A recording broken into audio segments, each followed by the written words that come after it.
Baik, Assalamualaikum warahmatullahi taala wabarakatuh. Alhamdulillah hari ini kita berjumpa lagi dalam video yang seterusnya pada hari ini. InsyaAllah untuk topik pada hari ini kita akan belajar geografi tingkatan 1. Okey, saya harapkan semua pelajar bersedialah dengan pen dan juga kertas. Okey, supaya sambil mendengar tu adalah buat sedikit catatan. Sebab sekiranya kalau kita hanya mendengar sahaja tanpa ada kita menggunakan deria daripada tangan kita, so otak tu kurang berfungsi lah. Tapi kalau kita dengar sambil tangan kita tu mencatat sikit apa yang kita dengar, insyaAllah lebih banyaklah yang input ataupun maklumat ilmu yang kita akan dapat dengar. Baik. Untuk topik hari ini. Okey. Untuk topik hari ini, insya-Allah ini dia. Kita nak tengok topik pembelajaran kita pada hari ini. Berkaitan dengan apa? Topik tingkatan 1 bab 3. Kalau siapa yang dah hafal dia punya syllabus tu, dia tahu dah bab 3 tu berkaitan dengan apa. Baik. Ini adalah bab 3. Iaitu petelaka. Hari ini kita nak belajar berkaitan dengan bab 3 petelaka. Okey, harap pelajar boleh bagi kerjasama untuk fokus untuk subjek pada kali ini. Baik. Ini dia punya gambar raja. So apa tu petelaka? Macam ni lah bentuk petelaka. Seperti ini lebih kurang, insya-Allah. Okey. Kalau siapa yang tak pernah dengar ke tak pernah tahu, macam inilah bentuk petelaka. Baik, seperti biasa, okey, untuk anak pelajar, sebelum kita meneruskan pembelajaran kita kena tahu jugalah, okey, di akhir video ni nanti apakah yang para pelajar ataupun murid-murid akan dapat hasil daripada mendengar video yang cikgu buat ni. Okey, kalau di akhir pengajaran nanti habis video ni, cuba tanya diri. Kalau tak dapat menjawab soalan-soalan yang seperti yang ada sebelah ni, maksud dia video ni tak mencapai matlamat dia lah, ataupun pelajar-pelajar tidak memberikan fokus sepenuhnya. Baik, di sini dinyatakan ada lebih kurang 4 dia punya SP, standard pembelajaran. 4 standard pembelajaran. Okey. Cumanya pada hari ini kita akan ambil 3.1, 3.2 dan 3.3 lah sedikit, insya-Allah. Okey, 3.4 kita sambung pada video yang akan datang supaya cikgu tak naklah buat video yang panjang-panjang sangat. Nanti pun pelajar pun jadi bosan, lama sangat tengok. Sikit je lah, lebih kurang dalam 20 minit, 30 minit insya-Allah. Baik, yang pertama, standard pembelajaran ataupun objektif kita belajar topik ini pertama untuk menggunakan petelaka ini dengan tepat, dengan ciri-ciri peta yang sepatutnya. Bukannya ikut suka, lukis ikut suka, tak boleh. Okey, dia ada dia punya ciri-ciri peta. Okey, kita akan belajar lepas ni. Okey, yang kedua, kita nak menggunakan simbol yang tepat dalam petelaka. Kerana simbol ni juga memiliki peranan yang penting. Maksud simbol yang tepat ni adalah seperti simbol yang standard lah. Okey, yang boleh seluruh dunia ataupun kat Malaysia dia faham. Boleh tengok simbol ni, okey, tahu ini simbol menerangkan tentang apa. Jangan simbol yang kita seorang je faham. Kalau kita seorang je faham, tak gunalah kita buat petelaka tu. Sebab tujuan kita buat petelaka ni untuk kita nak tunjuk dekat orang, kita nak bagi tahu ke orang. Kat sini ada apa, kat sini macam mana. Jadi kita perlu menggunakan simbol yang tepat dalam petelaka. Dan insya-Allah kita nak membezakan juga yang ketiga, apakah beza di antara pandang darat fizikal dan juga pandang darat budaya. Bermaksud di dalam petelaka ni ada dua ciri, iaitu ciri pandang darat fizikal dan pandang darat budaya. Apa tu cikgu? Pandang darat fizikal. Apa tu cikgu? Pandang darat budaya. Okey, itu kita akan belajar dalam video ni nanti, insya-Allah. Okey, yang ketiga membezakan pandang darat fizikal dan pandang darat budaya berdasarkan simbol yang ada dalam petelaka. Okey, baik, insya-Allah.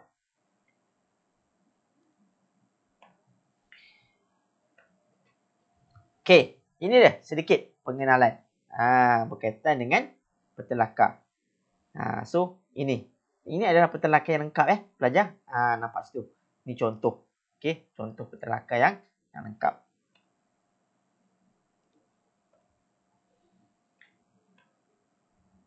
Okey, apakah yang dimaksudkan dengan peta lakar? Okey, peta lakar ni sebenarnya dia adalah gambaran ataupun nama peta lakar kan. So dia adalah gambaran ataupun lakaran sesuatu kawasan. Lakaran sesuatu kawasan yang dilukis dari pandangan atas. Maksud dia, seumpama kita naik helikopter. Kita naik kapal terbang. Ataupun kalau cerita Doraemon tu, kita naik tapecopter. Terbang, kita nampak daripada pandangan atas. Apa yang kita nampak daripada pandangan atas tu, kita cuba lakarkan untuk dihasilkan peta lakar. Baik, sekali lagi, peta lakar adalah gambaran ataupun lakaran sesuatu kawasan yang dilukis dari pandangan atas. Okey. Seterusnya, peta lakar ini ianya mempunyai ciri-ciri fizikal dan juga ciri-ciri budaya yang menggambarkan kawasan yang berskala besar. Bermaksud disebut peta ni, maksud dia gambaran yang besar tu kita kecilkan. Contoh nak lukis peta maktab kita kan, sekolah berang. Takkan kita nak lukis sebesar ni, jadi kita lukis kat kertas A4.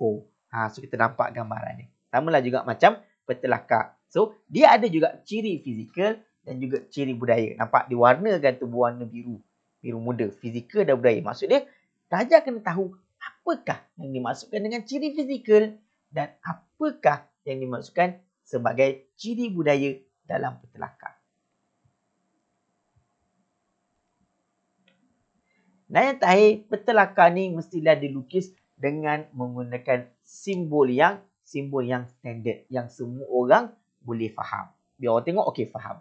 Tak boleh main simbol suka hati. Dia ada simbol dia yang standard yang telah dipatenkan orang cakap ataupun yang telah digazetkan atau dipersetujui oleh seluruh masyarakat di Malaysia ataupun di dunia. Okey, gambar simbol macam ni menunjukkan kawasan ni tentang apa.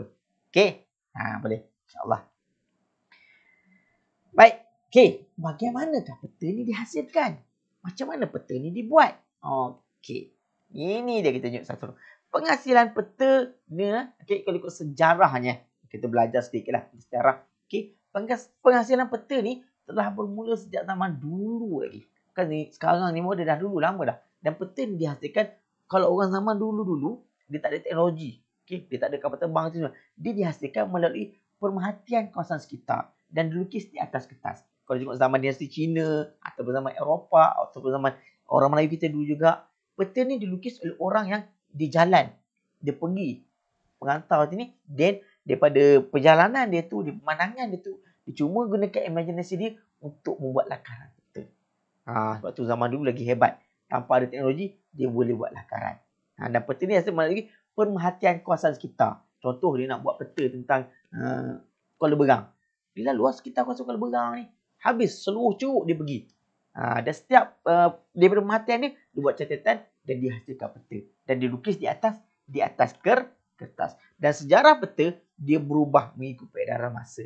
Dan apabila pengangkutan udara diciptakan, dan apabila adanya satelit, diperkenalkan peta ataupun imej foto udara ni dan imej satelit telah memudahkan lagi proses pembuatan peta yang dilakukan sekarang ni secara digital.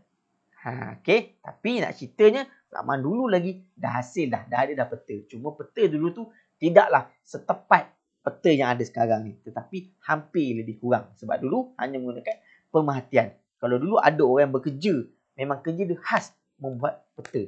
Dan kerja dia khas mengelilingi seluruh dunia nak menghasilkan peta semua. Okey, itu dululah dulu. So ini adalah antara contoh Ibnu Hawkal pada kurun ke-10. Dia buat peta, nampak tu ni lakaran dia. Boleh tengok macam ni. Peta apa ni tak nampak? So ini zaman dulunya. Okey. Lepas tu Cantino Planisphere. Dia buat peta pula lakaran dia pada tahun 1502. Pietro Visconti pun buat peta dunia. Itu lakaran dia. Hasil daripada perjalanan dia, imajinasi dia. Okey. Ni Hendrik Hondius 1630. Ini peta yang dihasilkan. Kalau tengok zaman dulu lebih kurang hampir-hampir nak tepat dah kan. Tapi dihasilkan daripada pelayaran mereka ke seluruh dunia untuk hasilkan peta. Baik. Ciri-ciri peta lakar. Okey, tadi kita tengok sikit. Sekarang ni kita tengok ciri-ciri petelakar. Okey, sesuatu petelakar yang lengkap, okay, yang tepat, dia ada ciri-ciri yang tertentu. Dia ada ciri-ciri yang khas. Okey, yang menunjukkan dia itu adalah petelakar. Baik, apakah antara ciri-ciri petelakar? Okey. Yang pertama. Okey, ni 3.1. Baik. Yang pertama, petelakar adalah peta yang paling asas sekali. Basic sekali. Okey. Jadi petelakar mewakili kawasan yang berskala besar. Saya cakap tadi lah, dalam sekolah berang besar. Takkan kita nak lukis, mana ada kertas sebesar MSM ni. Jadi kita nak lukis kat kertas A4, kita kecilkan skala dia. Okey. Petelakar dilukis dengan menggunakan simbol ringkas. Yang paling ringkas. Supaya semua orang boleh lukis. Semua orang boleh buat petelakar. Yang mewakili ciri-ciri geografi sesuatu kawasan. Sama ada ciri fizikal ataupun ciri budaya. Dan ia dilukis tanpa menggunakan skala. Ini petelakar. Tak ada skala. Lukis. Sebab nama pun lakar, coretan saja. Tapi bolehlah menunjukkan sedikit berkaitan dengan apa yang dilihat. Baik, 5 aspek yang perlu ada dalam petelakar ataupun 5 ciri petelakar. Pertama, mesti ada tajuk. Contoh petelakar Kampung Tanjung Arak, Parit Perak ataupun petelakar MRSM Kuala Berang. Mesti ada tajuk. So, apa bila orang tengok tajuk, orang tahu dah, oh, ini adalah petelakar tentang MRSM. Oh, ini adalah petelakar tentang Kampung Padang Setengah. Oh, ini adalah petelakar tentang daerah Kuala Berang. Contoh. So, tajuk tu penting. Yang pertama. Sama macam kita, manusia. Ada tajuk? Ada. Apa tajuk kita? Nama kita lah. Nama saya Muhammad Ismah. Semua manusia panggil manusia tak ada. So, tajuk tu penting. Sama juga macam petelakar. Dia kena ada tajuk. Itu wajibul hunnah. Orang kata, by hook or by crook, kena ada tajuk. Nak bagi tahu peta tu tentang peta apa. Yang kedua, kita panggil pemidang. Ataupun dia punya boundary lah. Dia punya sempadan. Supaya kita tahu, oh, sempadannya sampai sini saja. Peta ni menunjukkan. Kalau tak ada boundary, tak ada pemidang ni, kita tak tahu. Peta ni menunjukkan, takkan besar ni je. Takkan besar lagi. So, kena ada pemidang. Ataupun dia punya, orang cakap tu frame lah. Kata dia punya boundary, dia sempadan dia. Okey, yang ketiga, sebab kita geografi. So, perlulah ada arah mata angin. Sebab kita boleh tahu kat peta ni, contoh kat sekolah barang ni, mana arah utara, selatan, timur, barat. Sebelum ni kita dah belajar betul tajuk sebelum ni. Tentang kedudukan, nak tahu arah. Okey, yang keempat, of course lah, simbol. Ini antara contoh simbol macam ni. Ini simbol menunjukkan pokok getah.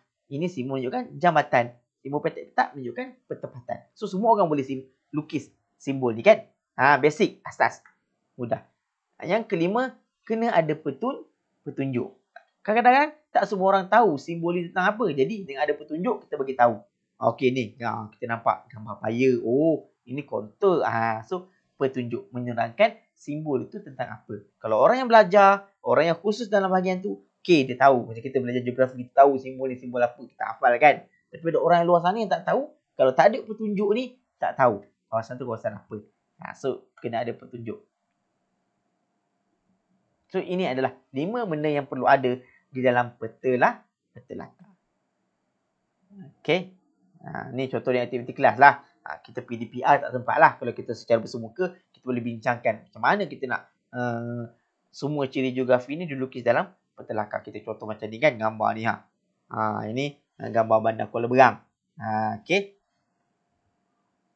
Baik, ini adalah simbol-simbol dalam petelakar. Tadi kita dah tahu dah macam mana buat petelakar. Kita masuk pula 3.2, simbol-simbol dalam petelakar. Okey, apakah simbol-simbol yang ada? Okey. 3.2. Simbol merupakan lambang yang mewakili ciri-ciri yang ada dalam petelakar. Simbol terbahagi kepada 4. Simbol titik, iaitu simbol yang dilukis menggunakan titik. Simbol garisan. Simbol yang ditulis atau dilukis menggunakan ada garisan. Yang ketiga, simbol kawasan. Simbol yang mewakili kawasan yang luas. Kawasan padi ke, kawasan sawit ke, kawasan getah ke, kawasan pertempatan ke, kawasan persekolahan ke. Contoh kan. Yang terakhir, simbol perkataan. Sebab ada suatu benda tu kita tak boleh nak lukis. Kita tak boleh nak lakarkan. Tapi kita terpaksa menggunakan singkatan ataupun simbol yang dulu menggunakan abjad. Okey, itu 4. Baik, simbol-simbol mengikut jenisnya. Ni dia. Simbol titik. Contoh simbol titik. Yang menggunakan titik, masjid, gereja. Simbol garisan. Contoh sungai, jalan raya. Simbol kawasan pula, macam cikgu sebut tadi, kawasan kelapa sawit, kawasan tasik. Simbol perkataan macam tadi, bukit. Mungkin susah nak lukis bukit. Nampak tak comel? Kita guna je perkataan. Okey, balai polis. Macam mana nak lukis simbol balai polis? Takkan nak lukis gambar polis. Tak semua orang boleh lukis gambar polis. So dia ada simbol perkataan. Dan ini contoh. Macam tu masjid kan. Guna simbol titik. Nampak? Simbol gereja. Sungai. Nampak ni? Dia buat satu garisan. Jalan raya. Okey. Kelapa sawit. Ni simbol kelapa sawit. Simbol tasik. Perkataan bukit. Dia panggil BKT sahaja. So mudah. Semua boleh buat. Balai polis. Letak BP sahaja. B titik P. Maksudnya kawasan tu balai polis. Buat petak. Buat B titik P. Tak tahu balai polis. Okey. Dan ini pula contoh simbol-simbol dalam peta lakar. Okey. Tak perlu risau. Benda ni pun ada dalam buku teks pelajar. Boleh tengok. Ada masa tolong tengok. Okey. Tolong tengok faham. So ini antara 4 simbol yang ada di dalam peta lakar secara basic. Okey. Okey. Yang ini nak tak nak baik huruf baik huruf pelajar kena tahulah. Okey. Belajar kena tahu, kena hafal lah sikit. Allah nak kena hafal susah juga. Okey. Paling mudah kalau rasa malas sangat nak hafal, senang saja. Okey. Awak lukis balik ataupun awak keluarkan ni kalau sekarang teknologi kan. Print screen pergi print. Tak ada print kertas A4. Kertas A4 lipat 4 pun jadilah. Gunting, tampal tepi cermin. Hari tengok cermin, hari nampak simbol ni. Lama-lama 30 hari tengok tanpa perlu menghafal, tiba-tiba lekat dalam kepala kita sendiri. Tu cara paling mudah lah. Okey. Baik. Ini dia tadi. Pandang darat fizikal. Pandang darat budaya. Apa yang dimaksudkan pandang darat fizikal? Apakah yang dimaksudkan dengan pandang darat budaya? Baik. Mudah sahaja. Pandang darat fizikal adalah ciri-ciri yang mewakili objek yang wujud secara semula jadi. Dia memang dah ada dah. Manusia tak ada kat situ pun benda tu memang dah ada. Itu dia namakan pandang darat fizikal ataupun ciri fizikal. Semula jadi. Contoh ciri fizikal apa dah? Hutan. Memang dia dulu dah. Kalau kita tak duduk pun tak tahu memang dah ada dah hutan. Hutan payah air tawar ke, sungai ke, tasik ke, laut ke, pantai berpasir ke. Dia memang dah ada. Allah dah ciptakan secara semula jadi. Ini contoh ni. Yang ini adalah menunjukkan sungai. Yang ini adalah sebelah sungai tu kontur. Kontur ni menunjukkan kawasan tanah tinggi. Okey. Ini adalah kawasan paya air bakau. Okey. Kalau ciri pandang darat fizikal yang semula jadi, ciri budaya yang apa? Ini dia. Ciri budaya mewakili objek yang dibina, yang ditanam atau sesuatu ciri itu dia wujud disebabkan oleh manusia ataupun disebabkan oleh aktiviti manusia. Okey. Contoh hospital. Kalau kita tak bina hospital tu, takkan ada hospital. Rumah, jalan raya, talan air, jeti, tanaman getah. Pokok getah tu ia adalah ciri fizikal. Tetapi kalau tanaman getah, ladang getah, kalau kita tak tanam, takkan boleh ada secara semula jadi pokok getah elok je berbaris macam tu. Tak ada kan? Tapi kalau ada pokok getah berterabur itu mungkin ciri fizikal. Tapi pokok getah tu ia ciri fizikal. Tetapi kawasan ladang getah, tanaman getah yang manusia tanam, itu dinamakan ciri budaya. Sebab dia wujud. Bukan lagi sebabkan semula jadi. Tetapi sebabkan oleh aktiviti manusia. Manusia tanam pokok tu. Susun ikut ada baris dia. Ada jarak dia. Sama juga macam tanaman padi. Elok je tu kawasan tu semua padi. Takkan semula jadi padi. Sebab manusia yang tanam. Itu sedikit perbezaan. So kena faham ciri budaya dan juga ciri fizikal. Ini contoh. Okay. Sebab tu kadang-kadang tasik. Contoh tadi kita tengok sebelum ni. Tasik adalah ciri fizikal. Betul? Ya. Tetapi ada juga sekarang ni tasik yang tergolong dalam ciri budaya. Maksudnya dia bukannya tasik semula jadi. Tapi tasik buatan manusia. Contoh paling mudah. Tasik Putrajaya. Manusia buat tasik tu. Okey. Boleh faham perbezaan di antara ciri fizikal dan juga ciri budaya. Okey. Cikgu rasa cukup setakat itu untuk kali ini. Sebab kita sudah berjanji. Berzanji. Seia sekata. Okey. Cikgu sebut tadi, kita tak belajar banyak. Kita cukup setakat itu dulu. Pelajar dapat mengetahui. Okey. apakah peta lakar. Okey, pelajar dapat tahu apakah yang dia katakan simbol, macam mana juga asas nak melukis peta lakar. Cukup setakat itu, setakat kali ini video ni. Kelas akan datang, kita akan belajar pula perkaitan di antara ciri fizikal dan ciri budaya. Okey, insyaAllah terima kasih kerana sudi mendengar, kerana sudi tengok channel Cikgu ni. Sekiranya channel rasakan channel ini ataupun video ini bermanfaat, pelajar-pelajar boleh showkan pada rakan-rakan di luar sana. Okey, kepada pelajar Cikgu, kalau boleh tolonglah subscribe channel Cikgu ni. Bukan untuk apa, sekiranya ada video baru, pelajar-pelajar akan tahu ada video baru yang Cikgu buat. Dan diharapkan sedikit inisiatif Cikgu ni dapat membantu pelajar untuk memahami geografi. Ingat, geografi adalah sesuatu benda yang seronok, sesuatu benda yang mudah.